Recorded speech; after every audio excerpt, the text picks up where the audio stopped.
Nous sommes en 1651, en Amérique du Sud, plus particulièrement dans la région qui deviendra le Venezuela. Lorsque la ville de Guanare, capitale de l'État de Portuguesa, fut fondée en 1591, la population locale prit peur face aux conquistadors. Le peuple premier qui habitait cette région était appelé les Cospes. Une majorité des habitants fuit dans la forêt. Les efforts déployés pour les évangéliser ne fonctionnent pas. En effet, les Cospes associent à juste titre cette évangélisation à la colonisation et à la perte de leur territoire. Dans cette forêt, proche de Guanare, vit Coromoto. C'est le cacique des Cospes. Cacique est le titre que l'on donne au chef de la tribu. Le 3 novembre 1651, Coromoto et sa femme traversent une rivière dans la forêt, quand soudain, il voit apparaître une dame d'une extraordinaire beauté. Elle tient un enfant dans ses bras et elle marche sur les eaux. En voyant ce spectacle, le cacique est très impressionné et ne bouge plus. La dame va alors lui dire, dans son dialecte natal, « Allez à la maison des Blancs et demandez-leur qu'ils vous versent sur la tête l'eau qui vous permettra d'entrer au ciel. » Jusqu'à présent, Coromoto a toujours voulu éviter les colons espagnols, et le baptême représentait pour lui une forme de capitulation. Mais les paroles douces de cette apparition l'ont beaucoup ému. Il se rend donc à la ville pour parler de ce qui s'est produit. Il rencontre un riche et pieux colon nommé Juan Sanchez. Celui-ci va l'écouter attentivement et il lui propose d'accueillir sa tribu sur ses terres. Coromoto va accepter. Ils vont être catéchisés et la quasi-totalité de la tribu va demander le baptême. Mais Coromoto commence à comprendre comment fonctionne le système de colonisation espagnol et cela va le mettre en rage. J'ouvre une petite parenthèse afin que vous compreniez mieux la réaction de Coromoto. Dans l'empire colonial espagnol, le système mis en place était nommé encomienda, du verbe encomendar qui signifie confier. Derrière ce verbe anodin se cache en fait le regroupement sur un territoire de centaines d'indigènes que l'on obligeait à travailler sans rétribution dans des mines, des champs ou pour construire des projets. Il s'agissait d'une forme de servage adaptée à l'Amérique. Coromoto, qui vivait avec sa tribu, libre dans la forêt, se rend compte que désormais il sera une sorte d'esclave des Espagnols, et comprenant tout cela, il refuse de se faire baptiser. Et là, le 8 septembre 1652, Coromoto est dans la cabane où il vit avec sa femme. Il est en train de faire les préparatifs de son départ en compagnie de sa belle-sœur et d'un neveu. Il est certain de ne pas vouloir rester vivre sous le joug des Espagnols et compte bien retourner dans la forêt. Soudain, la Vierge apparaît à nouveau dans la hutte et toutes les personnes présentes la voient. Coromoto, en l'apercevant, va se mettre dans une rage folle. En effet, il lui avait fait confiance et en la voyant, il se sent trahi. Il va alors tirer une flèche dans sa direction. La Vierge va disparaître avant que la flèche ne la touche. Coromoto constate qu'un objet est apparu entre ses mains. Il regarde et découvre une petite image, mais n'y prête pas plus attention. Malgré cette suite d'événements extraordinaires qui viennent de se produire, Coromoto n'a pas changé d'avis. Il en est certain, il doit partir dans la forêt, retrouver son ancienne vie. La Vierge va alors apparaître une troisième fois sur le seuil de la porte de sa cabane. Et cette fois, elle est entourée de rayons éclatants. La belle-sœur de Coromoto dira qu'elle brillait comme le soleil en plein midi. Le chef est toujours en colère et il décide de détruire l'image qui est apparue dans ses mains. Son neveu, voyant cela, se précipite et récupère l'image. Il va alors courir jusqu'à la maison du colon Juan Sanchez. Il lui raconte tout ce qui s'est passé et lui montre l'image.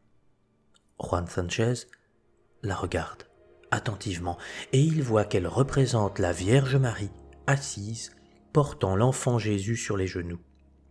L'enfant tient le globe terrestre de la main gauche et bénit de la main droite. Considérablement impressionné, Juan Sanchez expose l'image à tout le monde. Il la dépose dans une maison commune afin que chacun puisse venir la voir. Il allume une bougie en signe de dévotion et là, fait des plus étonnants, la bougie ne se consume pas. Elle ne consume pas la cire et la flamme continue d'éclairer. Elle finira par s'éteindre d'un coup 4 jours plus tard. Tous ces prodiges font grand bruit dans la communauté, et la femme et la belle-sœur de Coromoto le supplient de se convertir. Mais celui-ci, toujours enfermé dans sa colère et son sentiment de trahison, refuse d'entendre raison et décide de partir. Il retourne donc dans la forêt. Et là, un serpent l'attaque et le mord. Coromoto connaît ce serpent, il sait que sa morsure est mortelle et qu'il n'a plus que quelques instants à vivre. Il est allongé sur le sol en pensant que ses derniers moments sont arrivés. Et là, à nouveau, la Vierge va lui apparaître. Il voit que les yeux de la Vierge sont emplis d'amour, un amour puissant. Il sent la bonté qui l'entoure. Et il se sent bien. Et là, il comprend. Il comprend le message de la Vierge envers lui et son peuple. S'il était resté dans la forêt, sa tribu aurait certainement fini par être massacrée par les Espagnols, alors que ce qu'il avait pris pour une tromperie de la part de la Vierge était en fait un message d'amour et d'espoir, afin que son peuple non seulement vive, mais réalise de grandes choses. Bien sûr, le chemin que lui proposait la Vierge allait être difficile vu que sa tribu allait devoir vivre sous le joug des Espagnols. Mais ils allaient recevoir un cadeau bien plus merveilleux, celui du baptême, et Coromoto sent qu'il va pouvoir donner une nouvelle destinée à son peuple. Au lieu de faire disparaître sa tribu dans un massacre, Coromoto va faire en sorte que les Indiens Cospes deviennent l'une des communautés les plus ferventes du continent. Coromoto trouve la force de se relever malgré la morsure du serpent et se dirige vers la ville de Guanare. Tout le monde est étonné de son retour et leur surprise est encore plus grande quand ils voient que Coromoto demande le baptême. Il va alors embrasser sa mission et consacrer le reste de sa vie à l'évangélisation des Cospes qui s'étaient sous son commandement opposés aux conquérants. Coromoto est un véritable exemple de victoire. Au lieu d'écouter son ego et de faire massacrer son peuple, il a accepté de mettre Dieu à la tête de sa vie pour qu'une cause plus grande triomphe. Par la suite, Juan Sanchez va informer les autorités civiles et religieuses de tous ces événements. Les témoins des apparitions vont être écoutés et leurs témoignages déposés sous serment. Et la Sainte Image est exposée dans la principale église de Guanare, où elle restera jusqu'en 1887, année où une chapelle est édifiée près du lieu des apparitions. Elle sera alors insérée dans le socle d'une statue de la Vierge à l'enfant en bois que vous voyez actuellement. On la nommera la Vierge de Coromoto. La ville de Guanare va devenir un centre important de pèlerinage. Le 7 octobre 1944, le pape Pie XII déclare officiellement Notre-Dame de Coromoto patronne du Venezuela et érige le sanctuaire en basilique. Pour fêter le 300e anniversaire des apparitions, la statue sera couronnée en 1952. le pape Pie XII, à cette occasion, fera cette déclaration. « Acclamez-la, la Vierge, oui, acclamez-la, chers Vénézuéliens. Elle est l'aide fondamentale dont la Providence s'est servie pour vous apporter le don inestimable de la foi. Mais vous, qui désormais avez la foi et êtes fils d'une nation catholique, venez devant son trône d'amour et de grâce, en demandant qu'elle vous conserve cette foi, qu'elle la consolide, libre de toutes les influences malsaines qui cherchent à la mettre en péril. » En 1976 débute la construction du sanctuaire national de Notre-Dame de Coromoto, qui sera inauguré par le pape Jean-Paul II en 1996 et élevé au rang de basilique 9 ans plus tard par le pape Benoît XVI. Actuellement, Guanare est appelé le Lourdes du Venezuela parce que les pèlerins y viennent très nombreux de tout le pays. Coromoto est un véritable exemple à suivre. Face à l'injustice et au massacre, conséquence de la colonisation espagnole, certains rêveraient peut-être d'un sauveur qui détruise tous les ennemis avec perte et fracas, mais comme le disait Jésus dans sa grande sagesse, tous ceux qui prendront l'épée périront par l'épée. Cela, au début, Coromoto n'avait pas voulu l'entendre ni le comprendre, mais avec l'amour merveilleux de la Vierge, il a compris le moyen le plus efficace de vaincre un ennemi. À première vue, il a accepté la soumission, mais en fait, au fond de lui, il n'obéissait pas aux Espagnols, mais seulement à Dieu. Et c'est ce qui lui a permis de faire de son peuple une des communautés les plus ferventes du continent. Face au mépris, face aux souffrances, il ne s'est pas plaint, mais il a accepté son destin ingrat pour le transformer.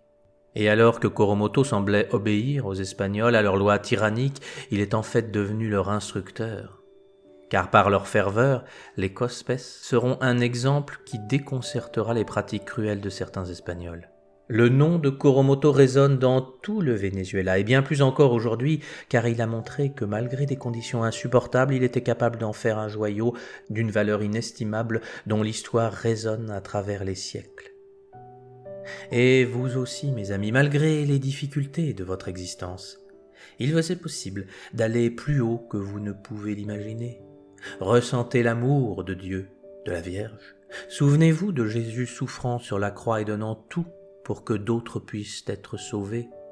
Inspirez-vous de tout ce qui est sublime pour transformer le plomb qui alourdit votre vie en or qui lui donne une valeur inestimable. Vous pensez que c'est la fin de l'histoire de Notre-Dame de Coromoto ? Eh bien, vous vous trompez.